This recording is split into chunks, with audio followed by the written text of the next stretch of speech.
County reporters. Here are your hosts, Jason Harwood and Jacob Litton. All right, welcome everybody to another episode of Talking Grit. I'm Jason Harwood. With me is Jacob Litton. And today was kind of a milestone day for us, Jacob, in the podcast realm. We hit an amazing number. I'll mention the number. This is not a brag. This is just more of a thank you for everyone that's listening to us. Jacob and I have been doing this for just shy of a year now. And we just hit 30,000 streams on our podcast, which if you ask, I don't know, Jacob, if you asked a year ago when we started this, if we'd ever hit that number, you might have thought we'd been my age. You would have been up Yeah. to my age, right? I would have thought 5,000 was a reach for Yeah. a year. So unbelievable. Yeah. So means nothing monetarily. We're not making money. This is still costing money out of my pocket. It's just for fun, but it is gratifying to hear that a lot of people continue to listen to us. Our numbers continue to do well. So thank you for everybody out there that's listened to us. We really appreciate it. Jacob, we're going to talk a little bit about the Kirby contract. We're going to break that down. We're going to also talk about this topic that keeps coming up about need another edge rusher. I pulled some numbers. I got some stuff. I'm going to quiz you on some stuff.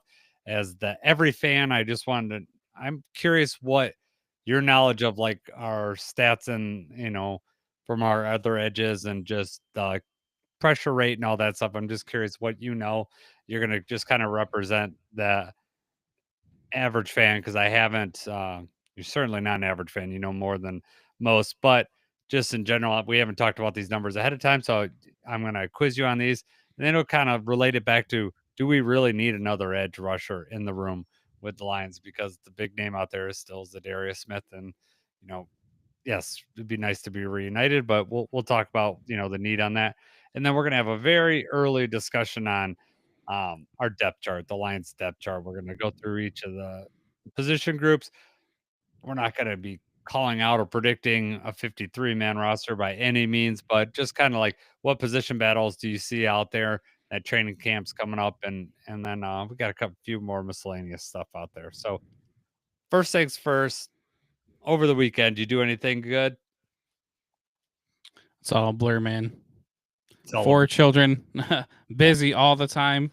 No, we had a little birthday party for my sister on Friday night, so that was cool. And try to take it easy as much as possible over the weekend, but like I said, 4 kids doesn't always work out that way. No, it does go by quick. I have 2, so you're twice as busy as I am, if my math's correct. And and yeah, it goes by pretty quickly.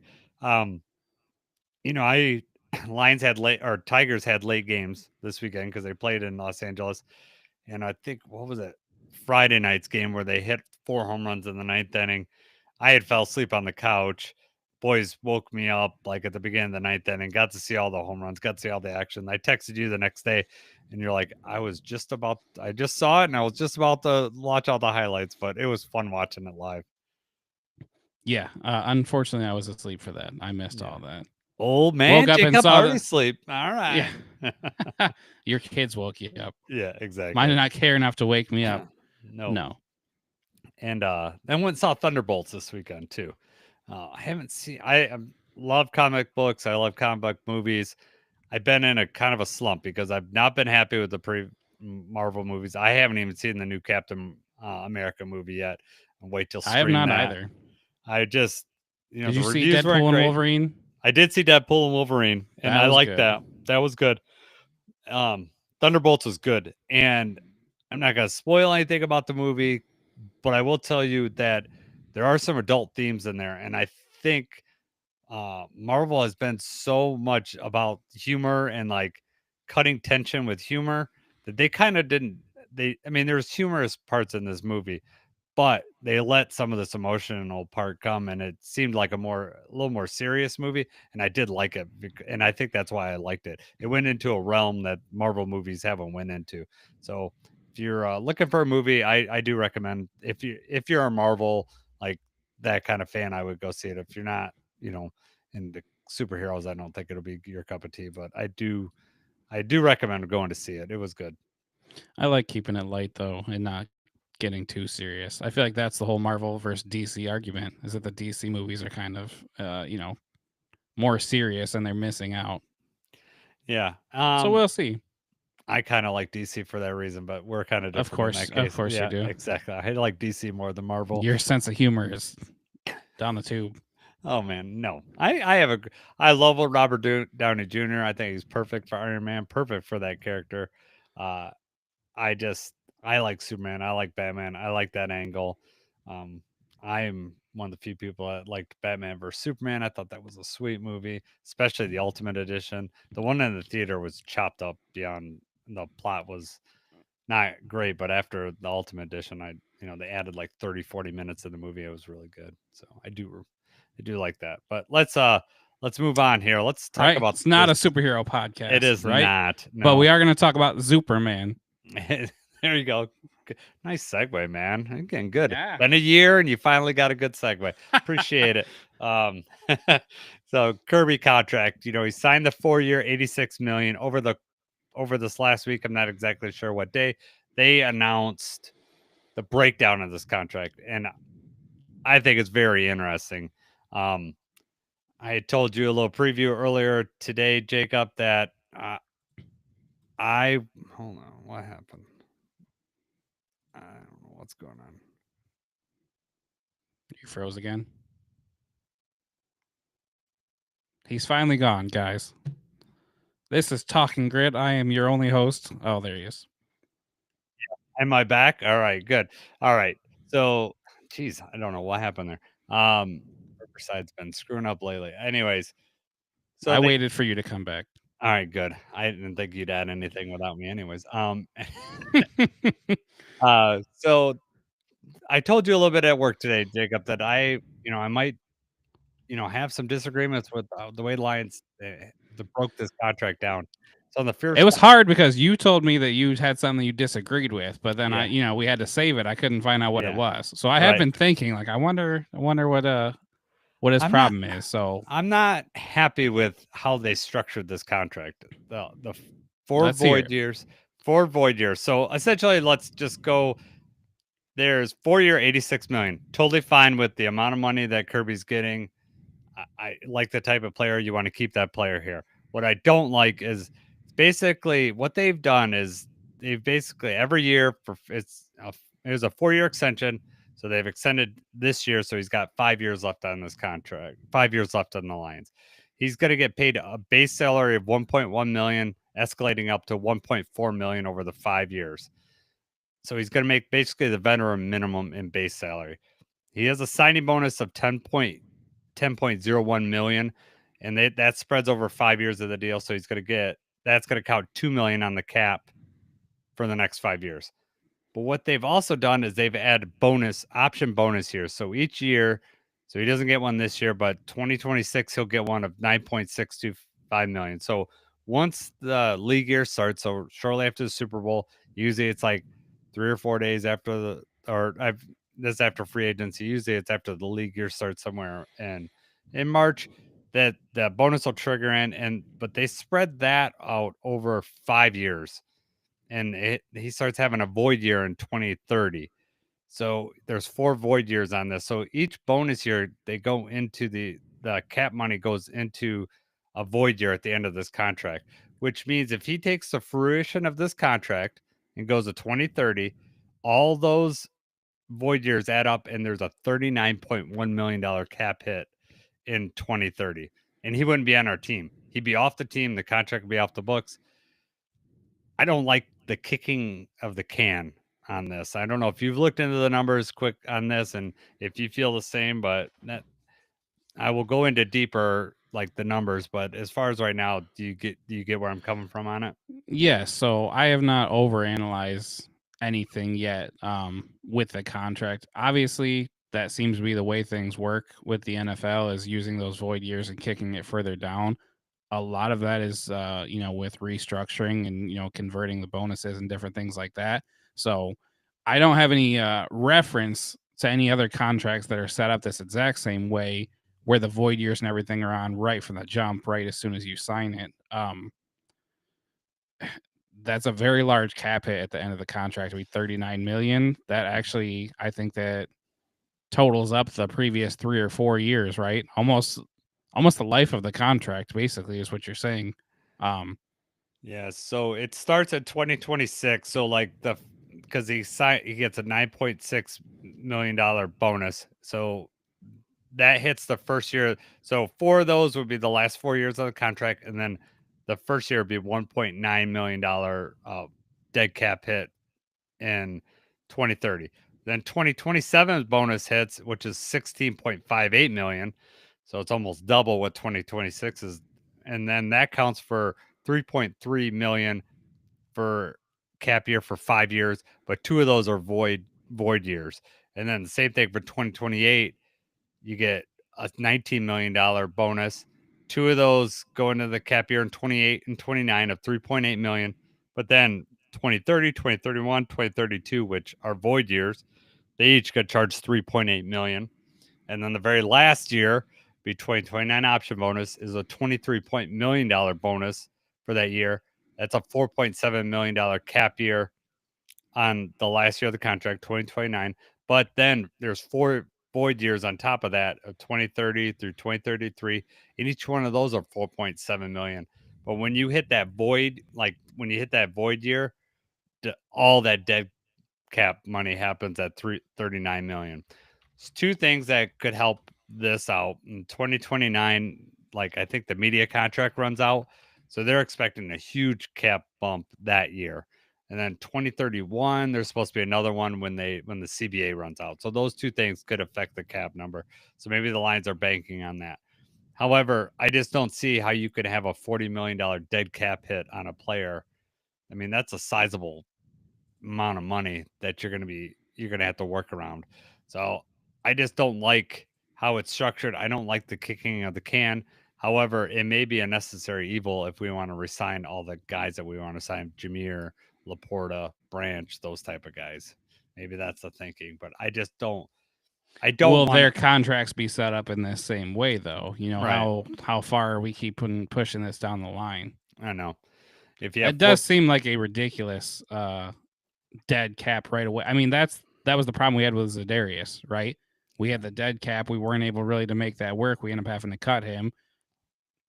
Who knows? You know, maybe we'll still get him back, but we could not keep him and deal with that dead cap money. Yep.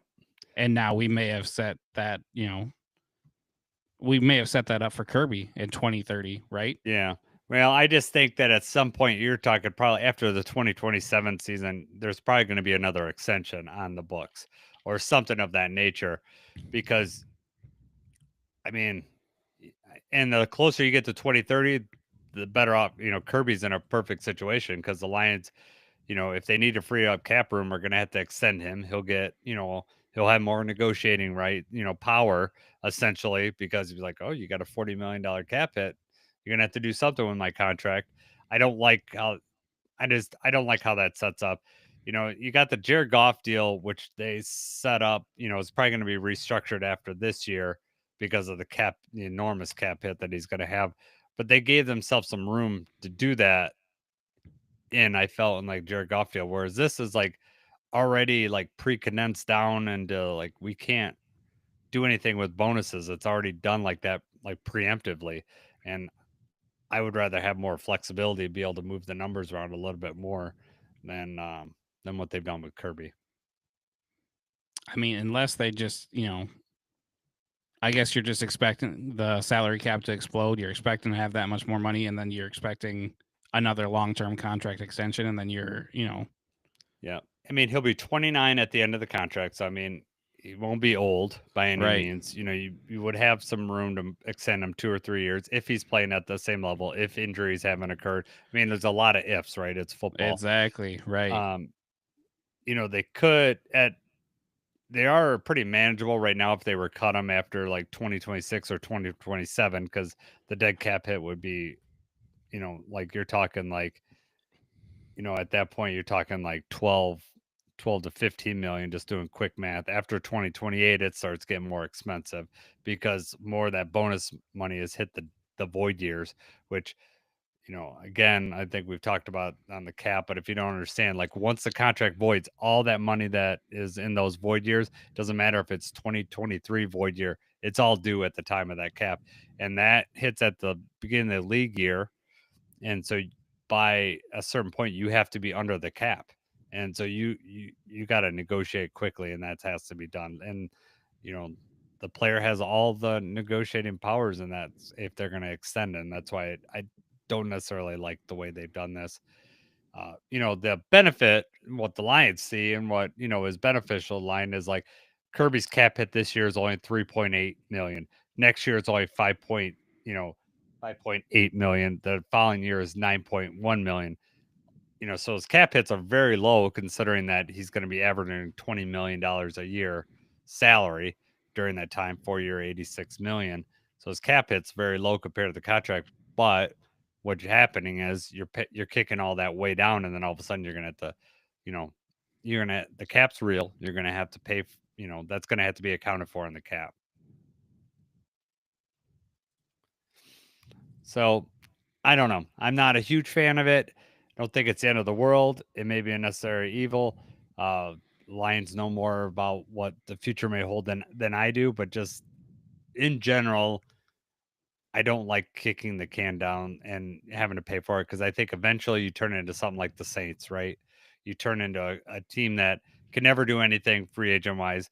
They're stuck. They've made bad decisions as far as quarterbacks getting Derek Carr, but say in 3 years, what if Jared Goff turns into Derek Carr and then we're stuck with like bad quarterback contract and we're looking for a new quarterback. We can't get one in here because we can't pay him. I mean, it's working now because of the situation we're in, but it could turn sour quickly and then you're stuck with all that dead money. Well, you're hoping in that situation that you draft a quarterback that can play, right? Yes, exactly. But as Brad that's Holmes the way out of that. Yeah, but as Brad Holmes says, it's much easier to get worse at quarterback than it is to get better at quarterback. And we don't know anything about that as Lions fans, right? No, we don't. Bad quarterback play. What is that? Although we went from Stafford to Goff, so we've had some decent runs. As of those late, two since 2008, yeah, exactly. But I would say Stafford was squeaky clean the whole time he was here. There was plenty of people complaining about him, right? I saw a story online. It wasn't even a story; it was like a meme. But it was like, it's ironic that for however many years it was, it's ironic that for 11 years the Lions could not put a team around Stafford to compete. And here we are in 2025, and the Lions are one Matthew Stafford away from winning a Super Bowl. I've heard people. I don't know if I haven't seen a meme like that. I've heard people saying that we could trade Jared Goff back for Stafford and get us to a spot. We kind of had a conversation like that a little bit at work today, right? Right. It's just Stafford could provide something that Goff can't provide as far as like arm talent. I don't know if if it was a straight up trade for 1 year, I don't know, but I'd still rather have Goff. I think that he's less injury prone at this point in his career and all that. But also, I think there's the reason why we brought it up is because, Stafford would have been the perfect grit quarterback for this franchise. We were talking about the Browns game where he, got knocked out. He's mic'd up. That's still the grittiest thing I've ever seen a quarterback do in my entire life. And I still think it's an all-time moment for as a Lions fan, just seeing that get up and then acting like there's nothing wrong when he goes on after the timeout's called, and then as soon as he throws a touchdown, you could tell he's in like agonizing pain. Just unbelievable.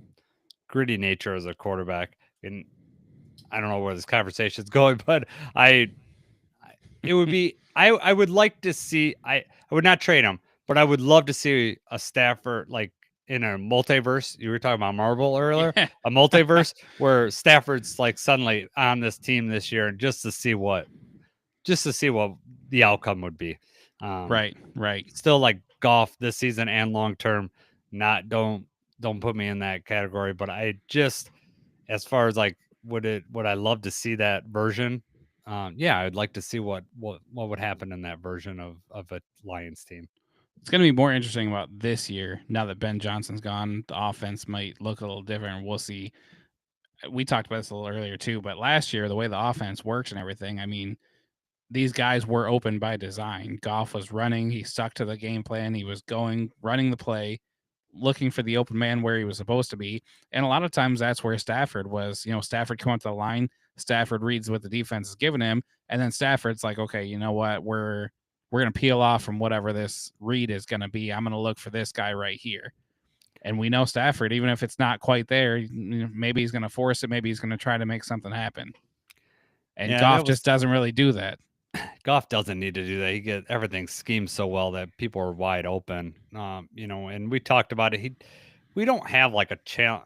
Maybe Tesla turns into that guy eventually, where you might throw a jump ball to him just with his athletic skills.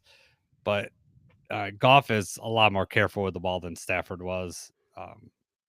Ironically, Goff's also thrown those 4 interceptions in the Commanders and, the 5 interception Texans game. But for the most part, he's definitely a lot more careful with the ball. And he doesn't That Texans game was a fluke. Yeah. We don't have to get into that, but that was a fluke. No, it was a fluke, but he did make some pretty poor decisions in that game in the second half. The first half was more like just tip balls and stuff like that. But the second half, yeah. It is what it is. And then he definitely has his moments where the ball just comes out flat, and it's sometimes the wrong read, other times it's just like an inability to make the throw when he needs to. The window's too tight, he feels the pressure. He's definitely not gonna threaten you with his legs and create so much more time that he's able to find. He did it a few times last year, so I guess I can't say never, but very infrequently. Yeah, well, his legs moving around is more of like in the pocket motion as opposed to scramble or whatever. And yeah, he was just, he did what he needed to do there. So kind of got off on a tangent there, but that's that's what we do. Yeah, exactly. So still talking Lions at least, right? That's how the Kirby contract breaks down. It'll be interesting to see when they extend these next set, or Aiden's coming up, how they structure his. Is his going to be like this? Because that dead cap hit could be huge. Or maybe they just design this now knowing what's going to happen with Hutch. They just minimize the cap hits each year, trying to get us up until 2029 when. I mean, each year, I'm assuming next year is going to have a huge cap hit the following year, but 2029 could have a massive cap increase based on signing these deals, new media deals, and streaming will be another.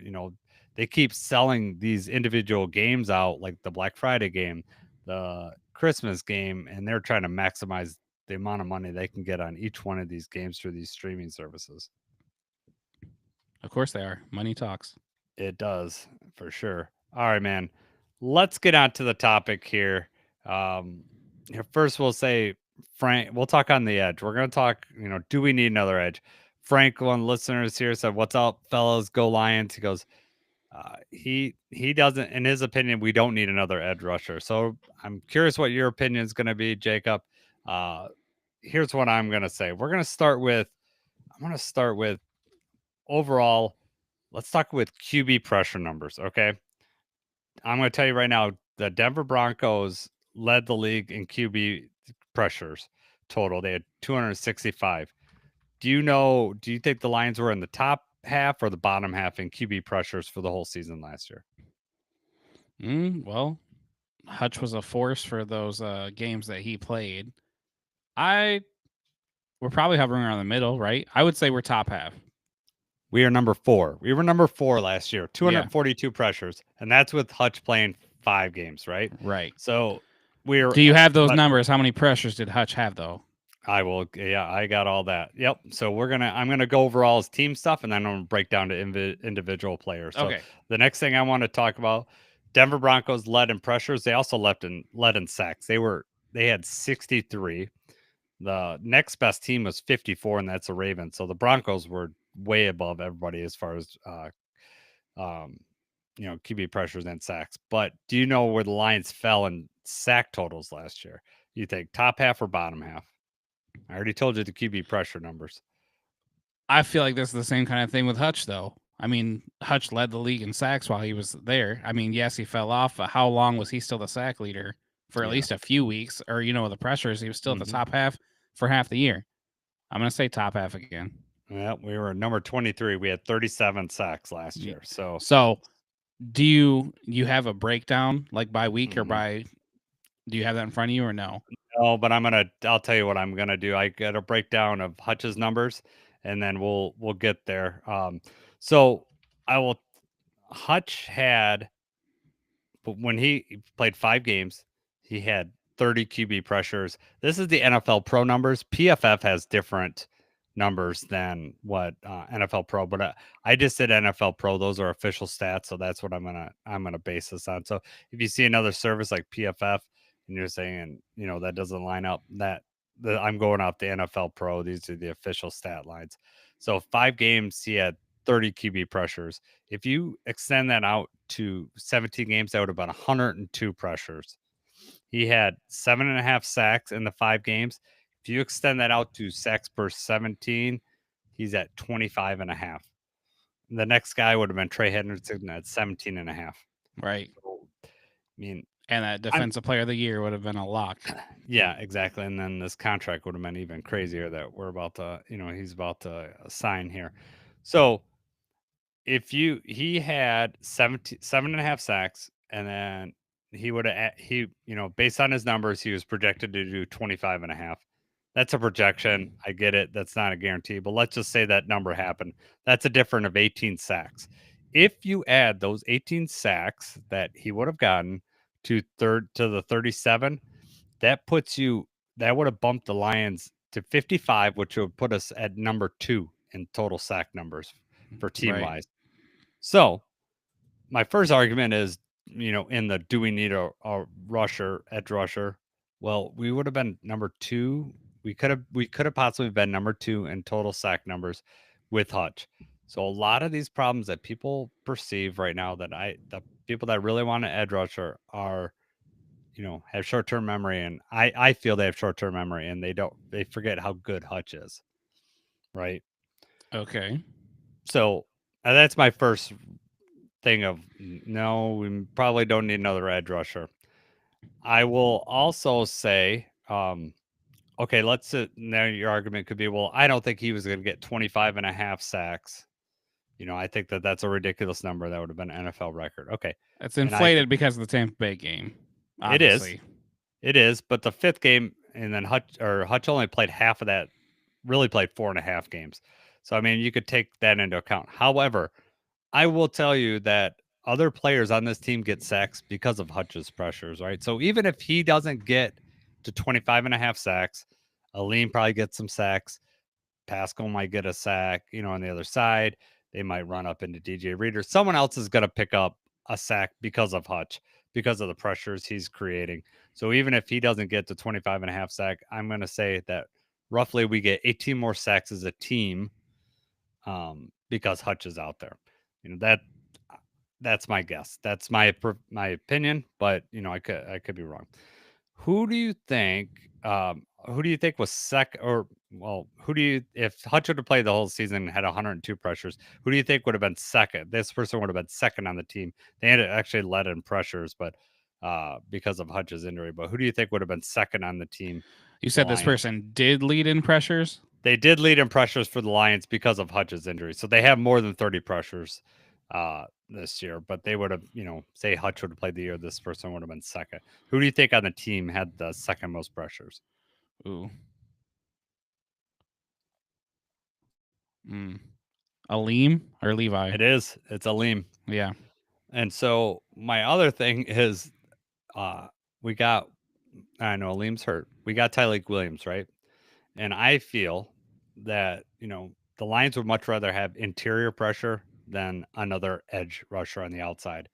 My feeling is that the Lions want someone that can hold the edge. That's why they signed Davenport. Davenport will more crush the pocket as opposed to being a speed rusher on the outside. Pascal, while he's not an amazing pass rusher by any means, can hold the edge properly. And that's what the Lions need. So I think, especially when Aleem comes back and you might have the Tyleik and Aleem pairing there, or DJ Reader or Levi on the inside. I mean, one of those guys they can get pressure out the middle, and I think the Lions would be much happier with pressure out the middle, Hutch on the other side, and the edge opposite of Hutch would be someone to just either collapse the pocket or just hold that edge. Do you So agree with that, or do you think here's my that counter Yeah. argument for what you've been Good. saying right now. So Yeah. we'll just start with the Josh Pascal and Davenport thing. Yeah. Great holding the edge. They are able to collapse the pocket. The speed is not there. I That's talked correct. about that as soon as Hutch went out, that I was concerned because now the speed is gone. And Levi played a good deal lining up over the tackle, lining up over the outside, because he had to. And that was another issue. It's just not fast enough to beat somebody to the outside if you had to. You don't have to worry about that when Hutch is on the team. You blitz, you rush 4 because you know that Hutch is pretty much locking down that line. More often than not, anyway. He's locking down that side. You don't have to worry about it. How many plays do you see Hutch chasing somebody from behind because they're running the other way? If you have better edge rusher or faster edge rusher on the other side, maybe they're not able to do that. They have to come up the middle, and that's when Aleem, DJ Reader, Tyleek, Roy, that's when they're going to create a problem there, and you shut the offense down right there. My biggest concern is that we are assuming, with the numbers, the data, and everything that you have, we're assuming that Aiden is going to come back this year and instantly look like he did last year. Yep. How many years did it take of work? And, which he still obviously is working very hard. He's doing everything right. Mentally, I think that he has got it, obviously. He knows what he's doing out there. Is his body going to hold up? He has a broken leg. How long is it going to take before he can fully unleash that thing? Who's to say that he's going to come back week 1 and be as fast? The spin moves and everything that he's got, are those going to be as effective? And if they're not as effective, then, then you're in trouble. Then it's too late to get another guy. Then we're in that circle that we were last year where it was like, let's sign this guy off the street. Let's get that guy. Let's try to just get what we can. That's why I feel like we need more edge help. I'd be completely fine with just getting Zedarius back. Mm-hmm. If the dollars are right, I'm completely fine with just getting Zedarius back. I don't like the prospect of going into the season saying Hutchinson on one side, and then we'll have Davenport. Hutch plays 90+% of the snaps every single season. He may not be able to do that this year either. Who's to say, we might have to be on a snap count early on in the season. There's a lot of unknowns there with the injury. That's my concern and why I feel like we needed more edge help. Okay. I'm not saying that I'm right. This is obviously my opinion, and I value yours. Obviously, I wouldn't be doing this with you if I didn't. I want to dispel some of the myth about some of these.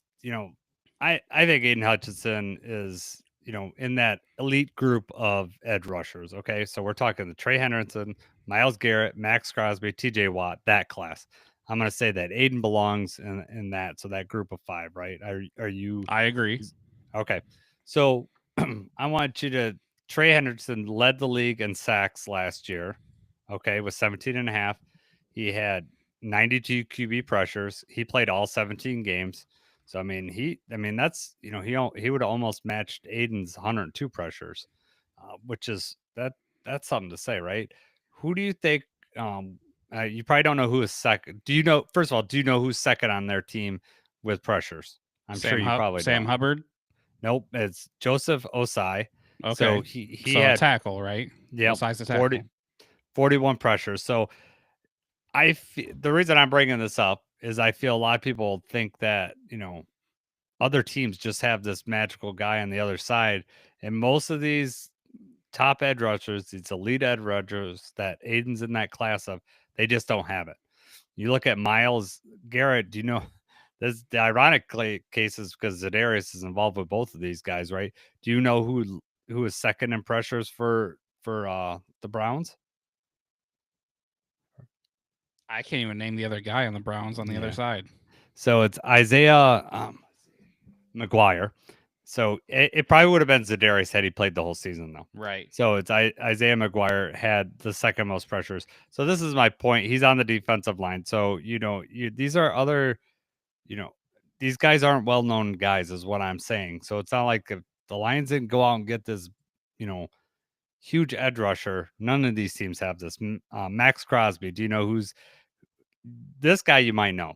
So do you know who got the second most pressures for the Raiders? He was a high draft pick, I believe.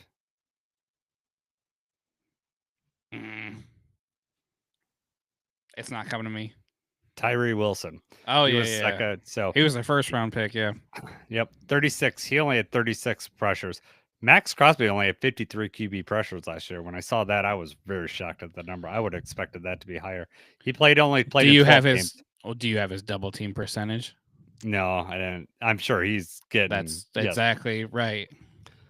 But I'm sure that Aiden's getting double teamed like crazy too. He was early on, right? And it didn't matter. But well, the Bucks tried to not do double team him, and how did that end up? Yeah. That's a death sentence, right? So the last guy that we'll look at is TJ Watt for the Steelers. He only had 49 QB pressures last year, which I found surprising. So do you know who the guy on the other side of him is? TJ Watt. Would it have been Hayward? He wasn't second.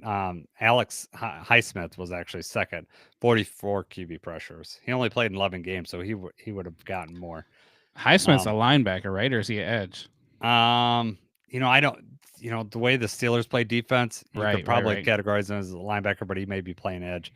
So when you look at like the Broncos, like their two leading, the guys that led on sacks were linebackers. Same thing with the Ravens. So just how they set up to play defense. Right. Now you could also argue for the 3-4. Lions getting Derek Barnes back as our Sam.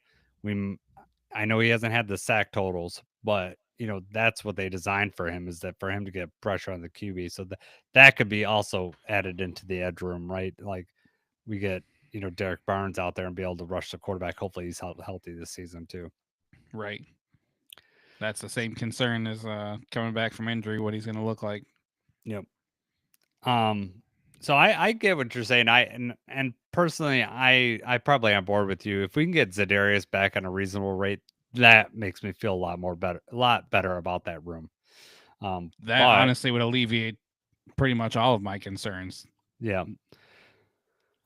I mean, I honestly, the best answer for me is if Davenport were healthy for the season. I mean, if we could reasonably count on that, that would be the best. You should not count on that. That's all a bonus. And the way the contract's set up, if he doesn't play, he's only costing the Lions $1.5 million.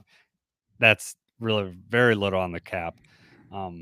So I don't think the Lions are really figuring on him playing very much, but I think he is going in just like he did last year as the opposite, as a starter on the opposite side.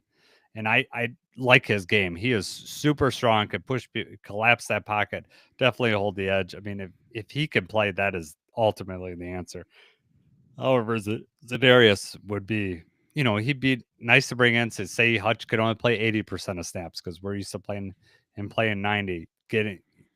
At some point, you got to figure out if Davenport was healthy, you'd have Zedarius sitting on the sideline for most of the game, because I think Davenport was playing like 60% of snaps. So then that leaves, if Hutch is playing 80, it doesn't leave you very many snaps left for a guy like Zedarius. And Zedarius is probably going to come in later, on rush downs. Not that he's a rush pass specialist, but that's probably where they primarily would play him, I think, at that point. I would think he's going to play less snaps this year than he did last year, and last year was a little bit limited already. Yep. But I mean, if we look at the top free agent edge rushers, Von Miller, he played 279 snaps last year. Preston Smith, 469 snaps. Zedarius, 615. You've got Matthew Judon, 655, and then Dennis Gardeck is actually the 5th ranked right now, and he only played 206 snaps. He also got hurt early on. So those are the top guys. Those are the names that are out there right now, and everyone with the exception of Gardeck has commanded in the past at least $11 million per year. Yeah. What number do you think we're throwing at Zedarius? I was going to just ask you the same question. Good question. For me personally, I think that they would, max out around 6 or 7 million. I think if he didn't have that dead cap hit of 6 million for next season, they would not have cut him. I think they would have kept him for the 6 million. Right. So I'm wondering if that's what they're sitting around, that number. I don't know the number that they have in mind, but what did you have a number in mind? No, that's actually exactly. I was thinking 1 year, 6 mil. Mm-hmm. You just don't. Obviously, the multi-year thing I think is out of question right now because we have too many people we have to re-sign, too many different things coming up. So you definitely can't say, okay, we'll sign you for 2 or 3 years and average you at 6-7 million a year. That's just not going to happen. Yep. Yeah, no, he's getting a 1-year deal. And I mean, and honestly, he's probably not in any hurry to sign any of these deals because, he's a veteran. He doesn't want to do all this camp stuff. He's just going to come in later on and just, Coast through a little bit. coast through a little bit. But well, here's another question though. Yep. Would you rather have Zedarius at 6 million or Von Miller at 10? Yeah, Von Miller at 10. Wow. Oh man. Von Miller 82.4 Pro Football Focus ranking last year. Obviously the snaps are limited because he did kind of conserve coming on passing downs and stuff, but yeah, highly effective when he did. Yeah, I don't know. That's close. You talk about getting the people talking. Von Miller coming to Detroit. It would. I just don't know about the fit. I don't know. I don't know what. I don't know. I'm not saying no. I think I'd be excited if Miller came to Detroit, but 10 million is a large cap number. I want to carry some of this over so that we can extend our guys. Although you're just talking 4 million more than Zedarius. In the world for the games, I don't have it in front of me, but like most of the time, Zedarius did not play more than like 50% of the snaps for us anyway, right? I mean, it wasn't like he was out there every down. That's why he wasn't. Some people thought that he was like disappearing or not doing what they thought he was going to do. It's like he's not out there very much either. No, but I think a lot of those edge rushers are like that. They want to conserve that energy. Hutch is a freak that he could be out there at playing number one at 90% of snaps, number two playing at a high level for those 90% snaps. Right. Yeah, absolutely. I just don't know if there'd be enough snaps for Von Miller on this team to pay him 10 million if I'm paying per snap. However, if he gets 10 sacks or something like that, that might be worth it, opposite of a healthy Hutch. What's your feeling? Would you do it? Pros and cons there. I mean, that's tough. For 1 year, you go all in. I mean, I don't know, man. I think I would do that. You would do 1 year, 10 million. I would do 1 year. If he's going to be only playing 40, 50% of the snaps anyway, without him, then we, like you already said, then we still have Davenport, we still have Pascal, we still have, Muhammad, O'Connor, all these guys that were out there and we're just, try and do whatever they could.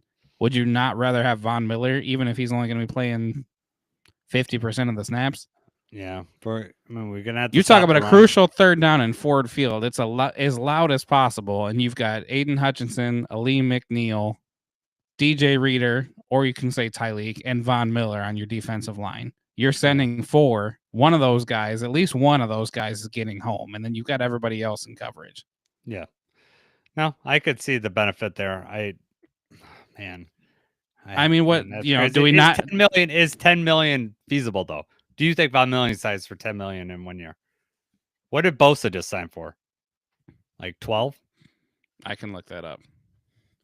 Because I mean, Bosa's also a little bit younger than Von Miller, right? And Von Miller, right? But Bosa also has more. I mean, I don't know. Von Miller he played all of last year, right? I mean, or he played. Was he injured at the beginning of the year and then came in towards the end? I don't know how many games Von Miller played. So that's another question. I just have a snap count. I don't have his actual. Bosa was 1 year, 12 million with the Bills. Okay. Let's see Von Miller here.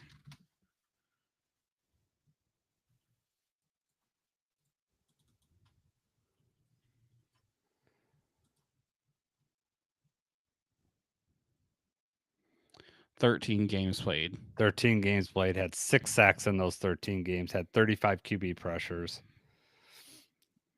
previous year was 12 games in 2023. He actually had 0 sacks in 2023. That's interesting. Yeah, not I have kind of guessed thought he that. was done after 2023. I, didn't Yeah. think that he was going to keep doing the same thing, and then he kind of had a little bit of a resurgence last year. Yeah. But Right. So, I mean, he's had 8 sacks the year before that in 2022. 2021, he had 9.5, then 8, and then, 14 and a half was his like last great year with the Broncos. That was 2018. So, I don't know. After seeing all that, I don't know if I'd pay 10 million for that. I'd rather pay the 6 million. If I had a choice between the two, I'd rather have 6 million for Zedarius. Um, and then and you have Zedarius's numbers for the Lions in front of you. yes, I do. So Zedarius's numbers for the Lions. Let's get over here. Um, so I actually have them broke down for the Browns and the Lions. So the Zedarius had 9 games with the Browns, 26 pressures in that time. He had 5 sacks with the Browns. So he played. It says 8 games with the Lions on the NFL Pro, but the first game I know he didn't play, so he was like inactive for that game. He had 34 QB pressures with his time with the Lions and 4 sacks. So he had 9 sacks last year over the course of the whole season. Mm-hmm. I mean, I think and then his 4 sacks with the Lions, he's opposite of Muhammad and all these guys that we talked about, Pascal. So, he's willing to get more of the attention, whereas this year would be different. He'd be Right. facing what he had with the Browns, where, everyone's double teaming Miles Garrett. They're going to double team Aiden Hutchinson. I think, and he played twice as many snaps as Von Yeah. Miller. So if you're talking the numbers that you're telling me, if my choice is 6 million for Zedarius and 10 million for Von, I'd probably go the 6 million for Zedarius. I at this point in their careers, that's where I'd be at. I'm still not convinced that we do need another edge. I know that it sounds just like in our conversation here that you really feel that we do. I'm borderline. I mean, a lot of it's gonna be contingent on Aiden, right? If he comes back healthy, and that could be a big if. But if anyone's going to come back at full go, I think it's Aiden, and I think he can come Well, off. let's say Aiden comes back and he's only operating at 70 or 80% for at least the first half of the season. What are the odds Davenport lasts the whole season without getting injured? Yeah. Levi has an injury history. Mm-hmm. I mean, if you don't sign anybody, that makes your starters, your rotations, Josh Pascal, Al-Qadim Muhammad, and then the rookie Hassanin. Yeah. I mean, we got Nate Lynn come back. He had a promising preseason last year. He's going to be back. So I mean, if he doesn't get injured, that could Uku look pretty good in the preseason. I mean, there are some depth guys that could surprise us next year. Another year of off-season program growth. Assuming they come back healthy, there are guys on our roster that could take a step forward too. Besides just like Hassanin, Right. and, Could. Could. We Yes. also don't want the same situation as last year with his injuries. The injury bug starts happening, and then here we go. That's correct. I'm with you, man. I'm with then you. they're calling up Jason Harwood and asking if his cleats still fit, and let's put him on D line. No, I don't want to be. No one wants to see that. No one wants to see that, especially Lions fans. So no, but I would not be blown against, off the line every single play. Yeah, I'd also Preston Smith's another name that you had mentioned earlier. Depending on how reasonable his contract would be, I wouldn't mind seeing him in a Lions uniform too. Yes, he was kind of somewhere in between Von Miller and Zedarius Smith. Mm-hmm. I also just think, I mean, even the question of Von Miller for the 10 million thing, I'm sure Von Miller's floor is probably what Bosa signed for. So, I mean, the chances of him coming for cheap, and we're just assuming 6 for Zedarius. We don't know if Brad Holmes is offering him 4 million or something, like take it or leave it. Yep. Yeah. We'll see. But I mean they've made the offer, right? I mean, that's what they've said, is that the offer's been made, the ball's in their court. There's not going to be any sort of, we're not negotiating at this point.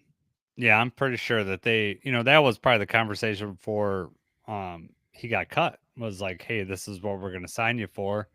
And, this is what we have allotted for you. And, he didn't want it, so he decided to go. But I think it's still pretty amicable between Zedarius camp knows where the Lions are at. We don't know where they're at, but we know where where the Lions are at. And we lost Jacob.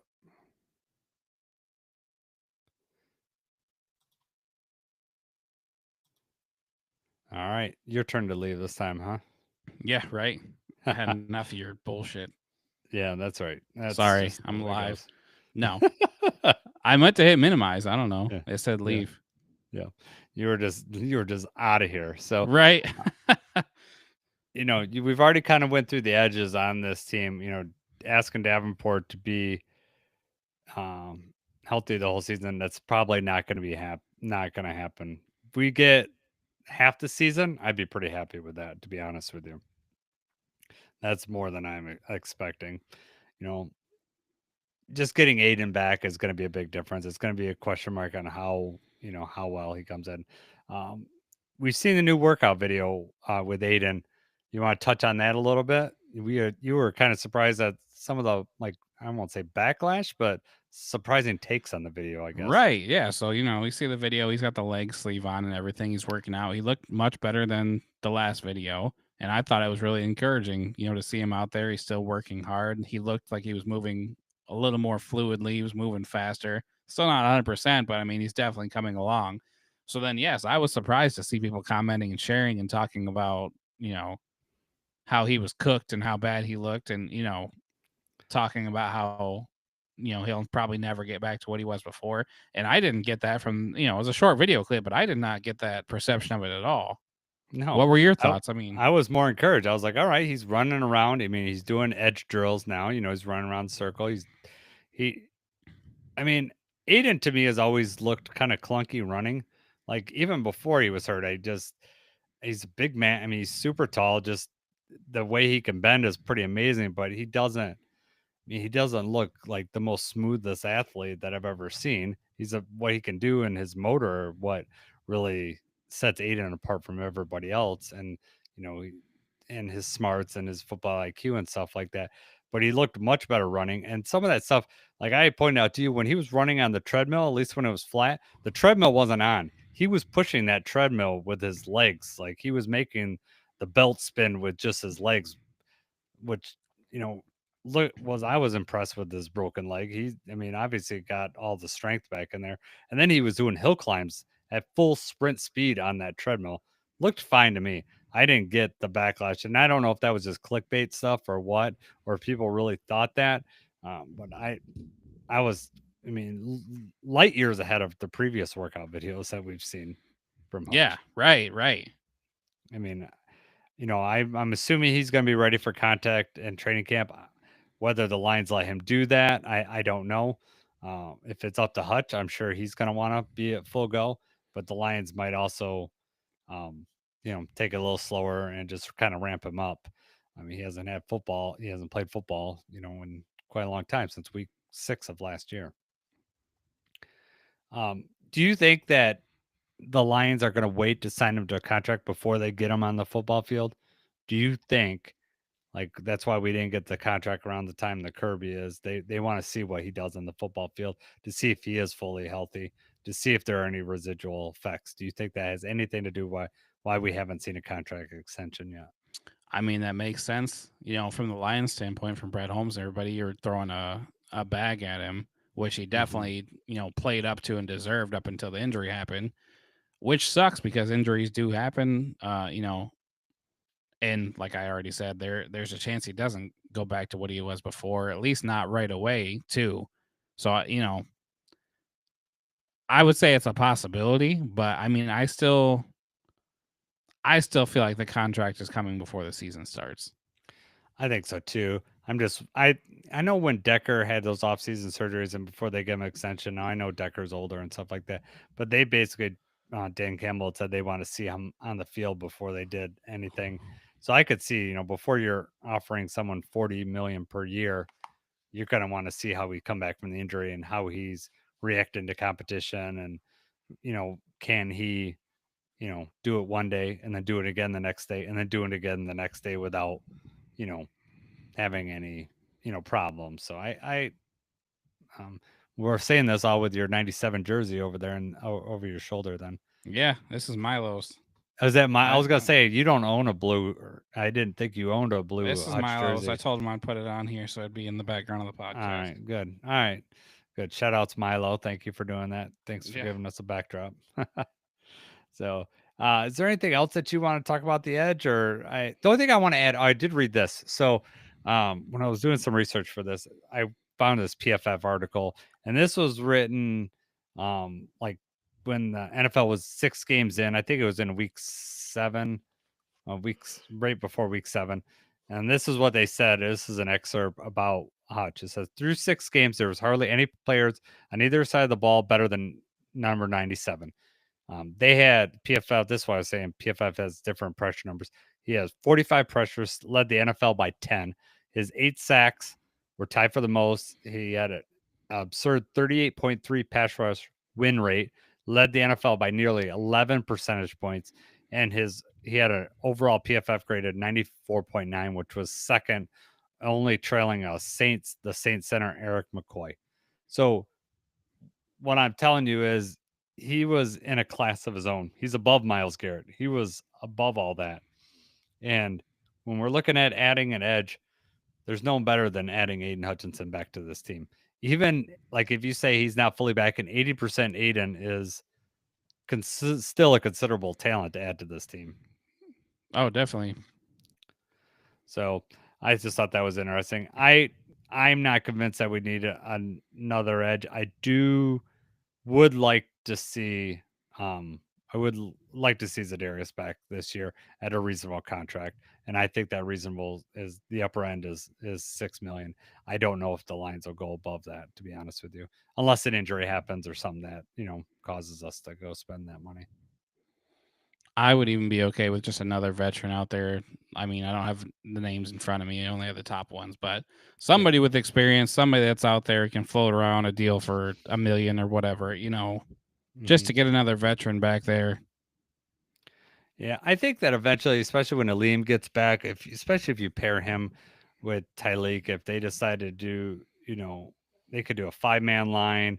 If you're going to keep, if you're going to have 2 of them play 3 tech, I don't know how they're going to line that up, but they can also generate pressure up the middle, or at least collapse that front, and then that allows them to get to our edge rushers. So you could create pressure in different ways. So I don't think it's necessarily has to be on the edge.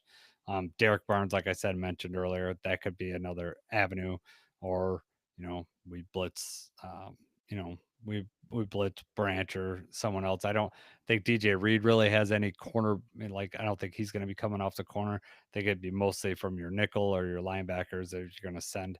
And I think probably Barnes is your best one to send. Also, Alex Anzalone can blitz too. He just doesn't seem to get home as well as I would like. Right. Disrupts the play, but yeah, he's not really getting the sacks, getting in there. I also, when you're looking at some of the secondary numbers for the Lions, like when I looked at it, we actually allowed the second most time to throw. And I remember that a lot. We would pressure and blitz, but we were not getting home. But our coverage in the secondary was so good and so tight and I expected to be the same. I think DJ Reed is a good, replacement for Carlton Davis. I can expect similar things. I think Terry Arnold's going to get better. So I think our secondary is going to play very similar to what it did last year, if not better. And so I'm expecting us to have tight coverage, and even if we can just get the quarterback, if they have to rush throws or they're uncomfortable throwing, that's all we need, because we'll have tight coverage. We'll be able to get some turnovers, or at least some, get some pass deflections and stuff like that. It's the name of the game. Get home, disrupt the play. That's right, exactly. So even if you don't get the sack, just cause the quarterback throw to off the timing, get right, yeah. Be uncomfortable. So, all right. That was the bulk of our podcast. Let's talk about some early depth chart things. We can kind of talk about I guess what I'm looking for here, Jacob, and if there's anything you want to talk about, that you're fine too. Just like where you think some camp battles may be, or what you're looking for in camp battles. Not necessarily who's going to make the team, who's not going to make the team. We don't need to make any predictions now, but just where you think where you're going to be watching when we go to training camp. So quarterback, I mean, I am interested in Hendon Hooker. I'm interested in see how he looks in the next, that's about the only thing I'm looking at the QB room from a preseason standpoint is how does Hendon look? Exactly. You hope that he's improved a little more, but right. Yep. As far as running backs, I don't think there's going to be any surprises here. I think you're going to go with Gibbs, Montgomery, Reynolds, and Vaki.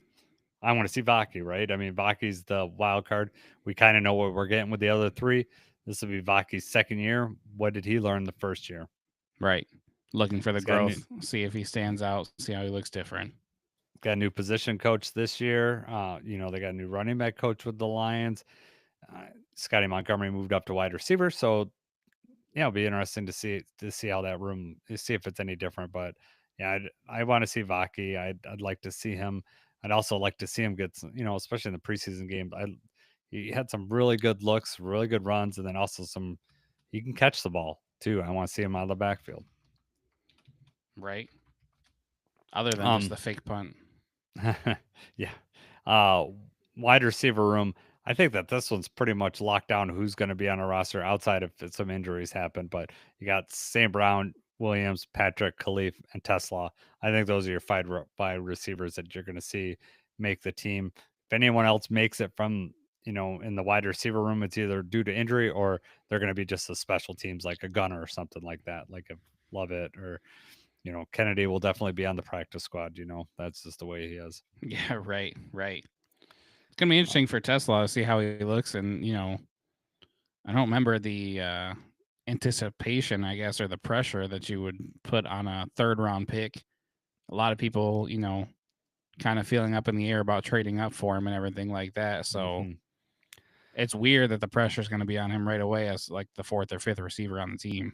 Yeah, I think it's only because of the trade up that people would feel that pressure. But I mean, he's essentially the fifth wide receiver, so he's It's the trade up, but it's also the fact, the whole like value and where draft boards and he's projected 6th, 7th round. A lot of people had him really later. Some undrafted free agent, like he's really low on a lot of boards, and then we move up and get him in the third. Yep, that's the thing. Brad Holmes rolling the dice here, and yeah, he said that was his favorite. I think on the 97.1 interview, Brad Holmes said that was his favorite, right pick of the draft. So, and that doesn't necessarily mean that he's going to come in and contribute right away.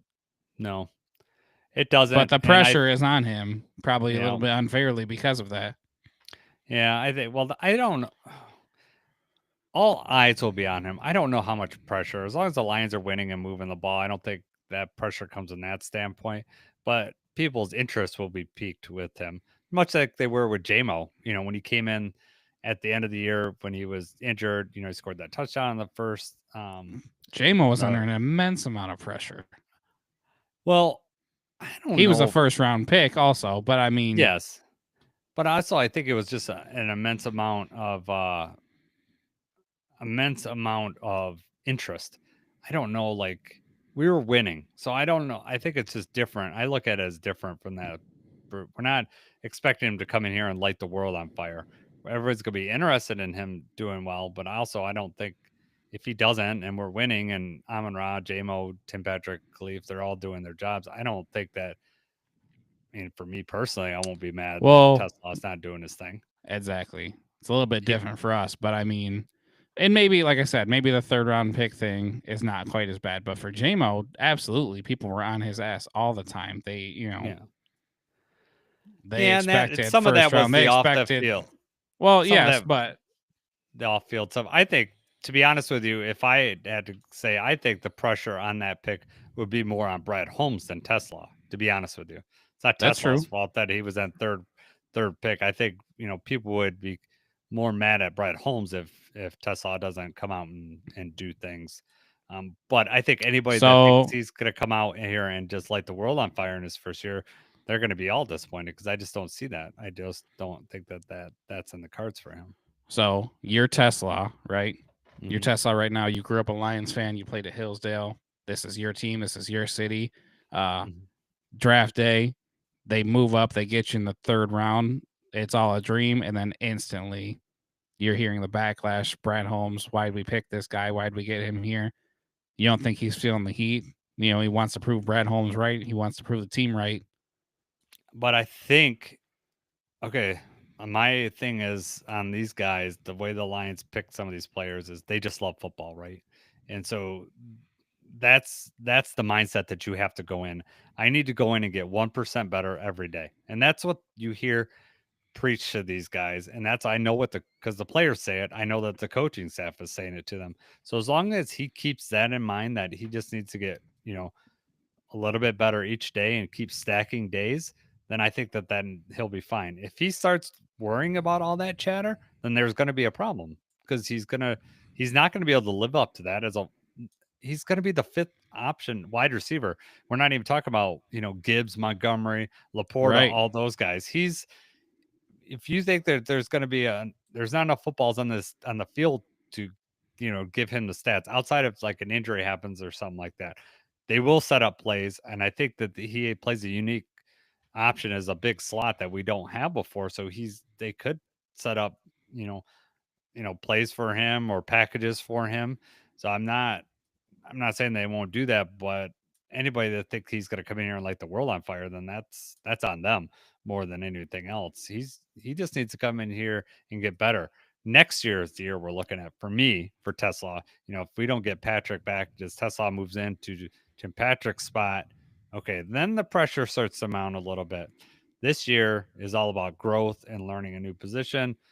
The X position as it gets on, because right now that's not primarily what he plays. And also it's a matter of just getting better. And, we already know he's going to block, he's going to play special teams, he's going to contribute in ways that probably aren't going to see on the box score. So that's, it'd be nice in the spring. And, I'm sure he's going to get plenty of snaps in preseason games. We're going to see him plenty of them. I think once the season starts, a lot less of Tesla. Right. But That's the logical way to look at things. yes, and that's where I sit, I sit in the logical brain. But when I'm watching it and screaming at my TV, sometimes I'm not logical. But some people on Twitter and social media are acting like they're watching the game all the time. They're just screaming like with the pure emotion instead of like thinking about things. I don't know. I don't think there's going to be any surprises in the tight end room this year. I think it's Laporta, right? They got Kenny. I don't know how to pronounce his name. Is it Yeba? I don't know how to pronounce his name correctly. I don't know either. So him and Shane Zylstra will be, fighting it out for tight end 3. That doesn't overly intrigue me. Offensive line is very intriguing. That is where You want a to see those lot. guards? Yes, exactly. How is that going to line up? The Glasgow Mahogany, you're going to have Tate Rallage in there, and then probably at some point Miles Frazier is going to be, it'll be, he's going to start out on team 3, Miles Frazier. We'll see where he bounces around to. See if he can get up to team 2, the second team by the end of training camp. If he gets up in that range, then he may I'm be telling you, active on man. game I feel day. that I'm feeling that it's going to be a close battle up until the end. Yeah, I know you're really excited about Miles Frazier, and I am too.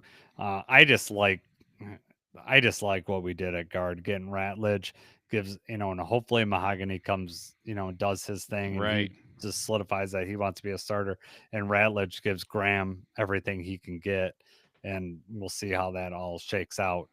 Uh, And if would Graham and Mahogany are the ones that start and they, fend off the rookies for now, that's a pretty good, second team. And then they're Yeah. just learning a little bit more and getting better.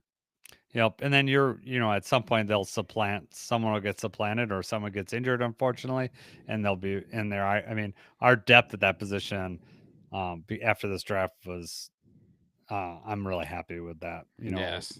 Yeah. So the camp battle there, that's where my interest will be, where, where they line up. I'll be listening for Jeremy and Eric to tell us, how they're looking in camp, especially you can listen, to Eric and Eric Schlitt, and he'll have all the breakdowns and tell us how it'll look up. We will be able to see the rookies will be we're not you won't see too much of rookie minicamp for these guys, but we will be seeing pictures and seeing how they line up. And where Miles Frazier, I'm wondering where they're going to have him line up: tackle, guard. Right. They're going to probably have him all over. Are they going to have him do center?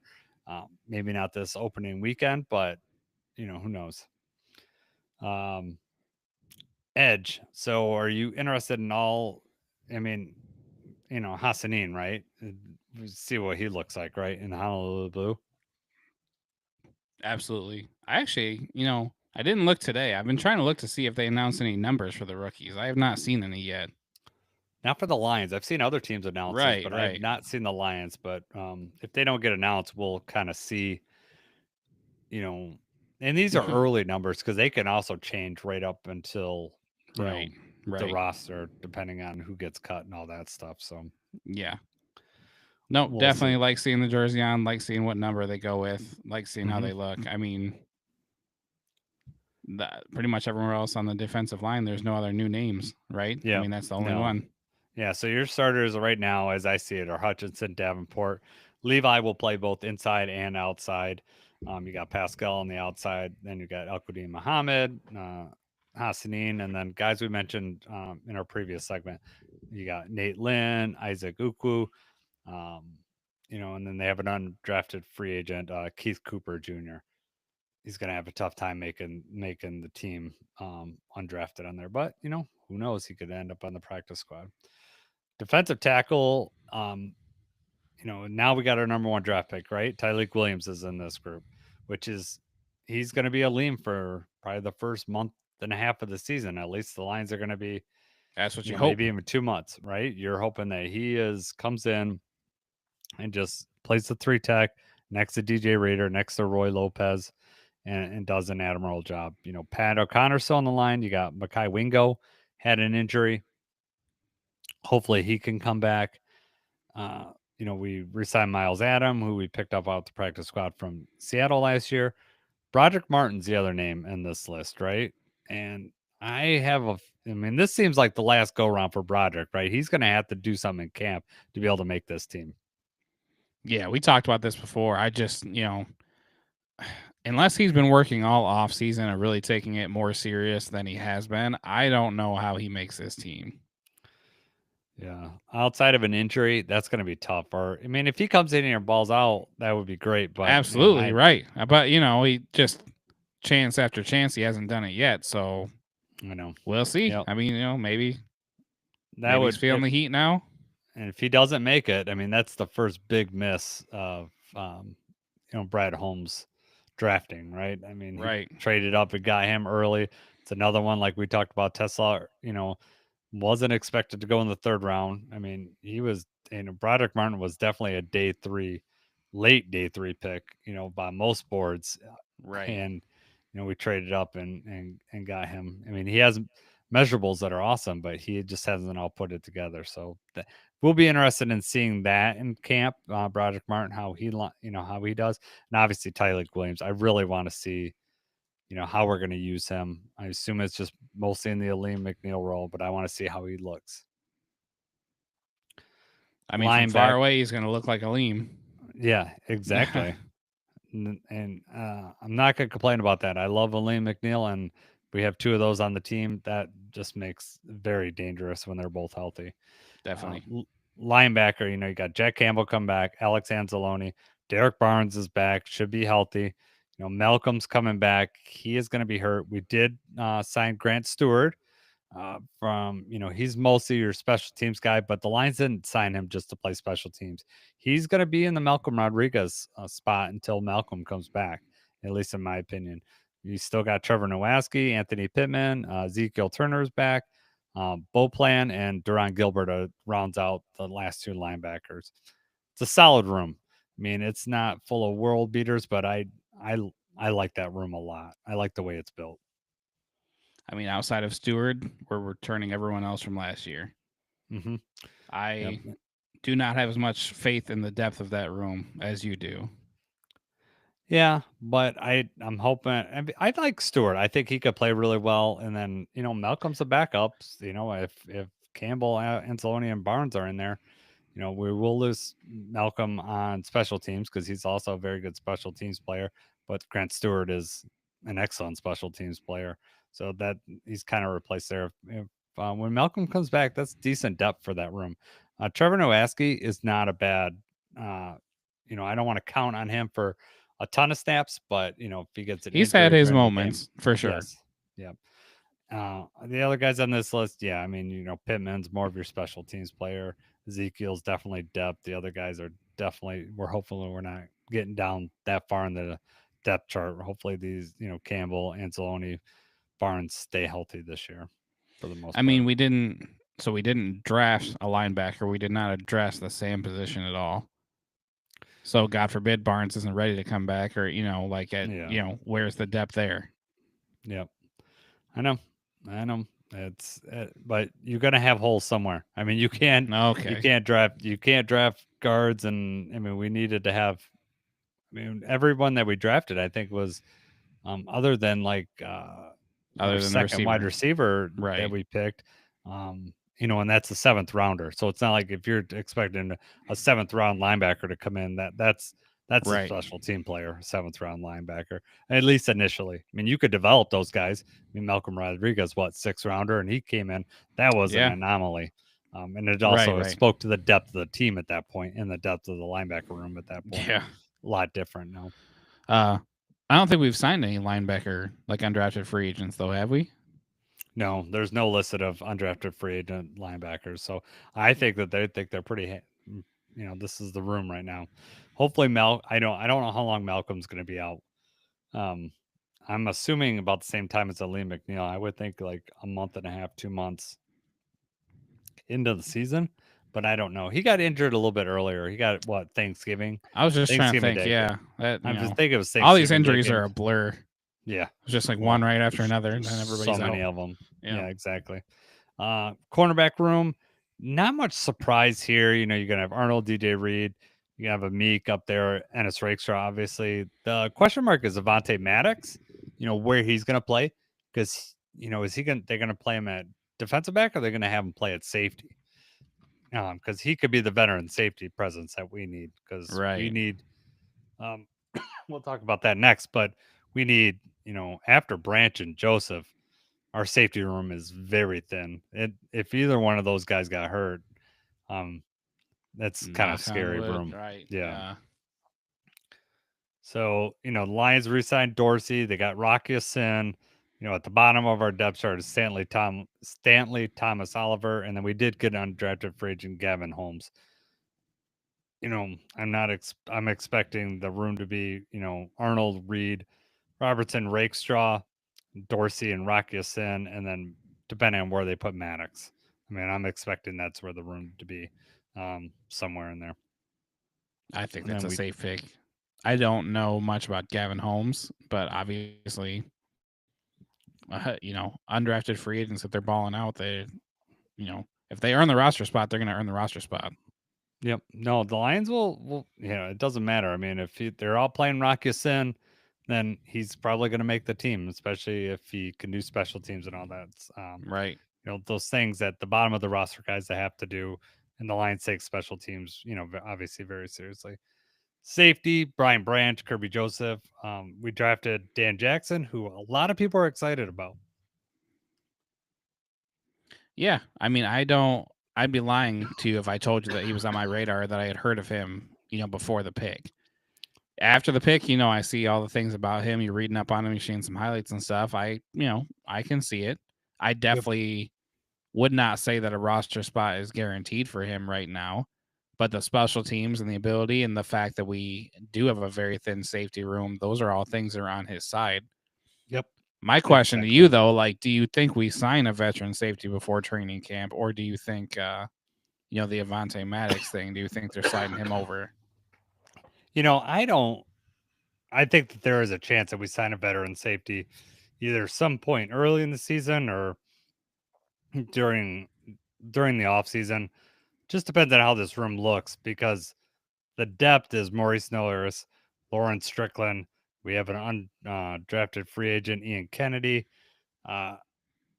It's not it's not the greatest. So I would not be No. surprised if we get a veteran in there on a low on a cheaper deal. Just someone with experience. It doesn't have to be a top of the line safety, but just someone that's played in the league that and someone gets injured, during the game, they can feel comfortable them playing Kirby's spot or Brian Branch's spot. Right. I mean, We and talked there's about some names out there still, so that's Mhm. why I was wondering because I don't think Quandre Diggs is signed anywhere. That would be something that would be cool. Mhm. Who was the other one? Jordan Poyer. You got Marcus May. Just some of these guys are veteran. Tashawn Gibson, Von Bell. Veteran presences. I don't know how much money they'd be willing, to sign for. I think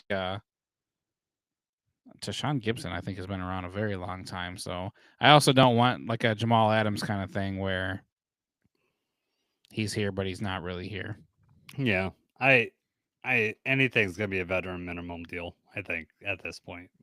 Unless an injury happens and we need to do something else, but I just don't expect anything other than that. But I wouldn't be surprised if we did sign a safety at some point. As far after we get a look at these undrafted free agents, we might, if we cut someone, we might have some, roster spots that are open. Special teams, we're pretty set there. Jack Fox, Jake Bates, and Hogan Hatton. I don't expect any of those guys to lose their jobs. And we didn't Do we even bring in Justin Tucker? no. Oh man, God, how quickly he fell, right? And it wasn't even like I know he's got the personal, the Deshaun Watson type issues there, Yeah. but I mean, he was like 31st in kicking percentage last year in the league. He was like second to last, so it wasn't like he was lighting the world on fire. He fell like really fast. Right. I We mean, after wondered. being automatic for so many years in a I know. row, just so consistent all the time, and then all of a sudden he's just dropping to was Yeah. like 70, 72% or something like just crazy. Yep, and then the Ravens drafted a kicker. And as soon as they The draft a writing's on the kicker, wall there, yeah. you don't draft a kicker. I mean, you don't spend a draft pick on a kicker without thinking you're gonna keep that guy.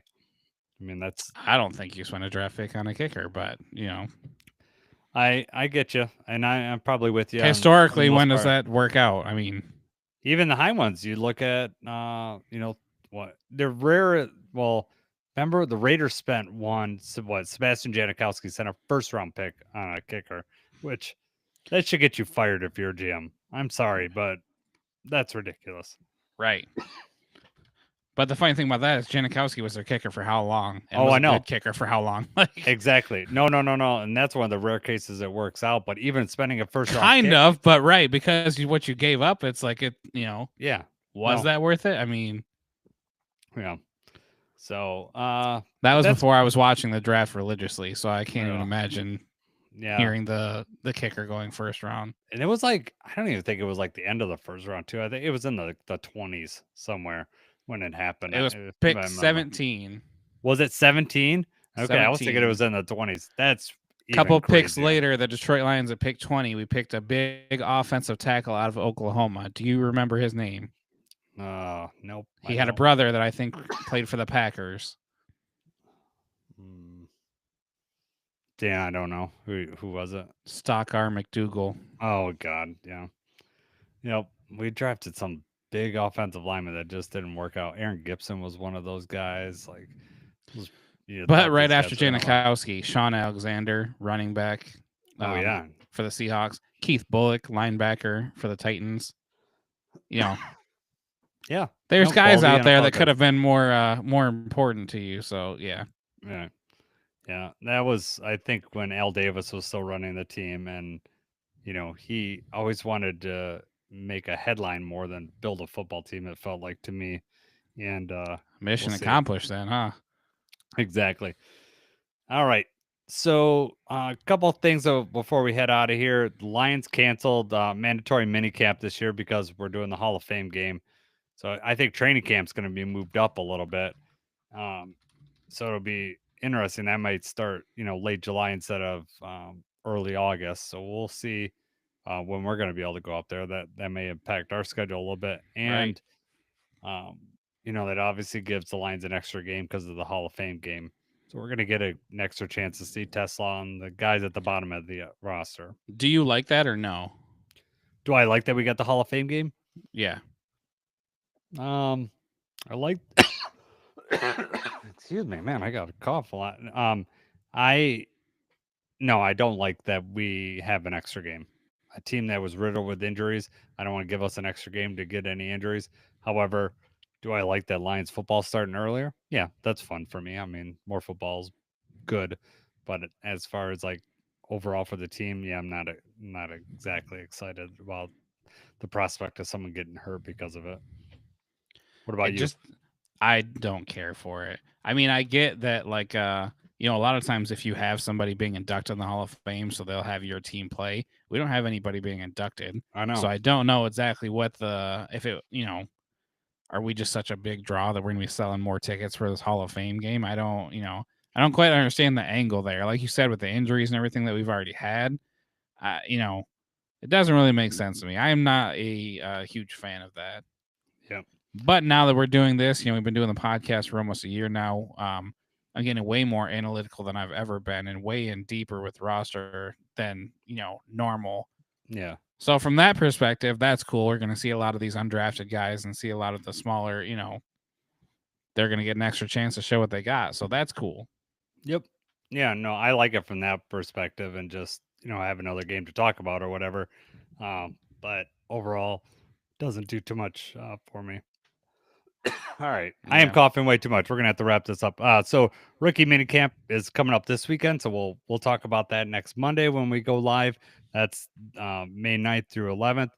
But they have OTAs. Week 1 is May 28th through the 30th. And then following that is June 3rd through 5th. So the team getting together, doing training camp type things, that's coming up soon. So there's going to be, the beat writers will be there. They'll have eyes on the players. We're going to get a lot more information soon.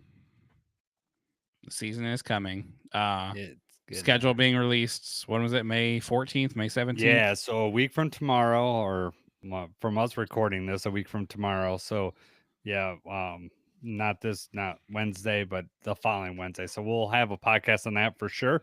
I can't wait for that. I get to see what my fall schedule looks like. That's what I told my wife. I get to find out what we're doing on weekends and how we're going to have to move things around and how many primetime games we get and all that. So that I'm looking forward to that for sure. Right. And the video, like the schedule release video they put together. Those are always hilarious. Yeah, for sure. So, all right, Jacob, my voice is about to give out here. So I think we're going to take off. You got anything else you wanted to add on before we take out here? No, man, I'm good. All right, man. Well, for Jacob, I'm Jason. Let's go Lions. And stop. Man.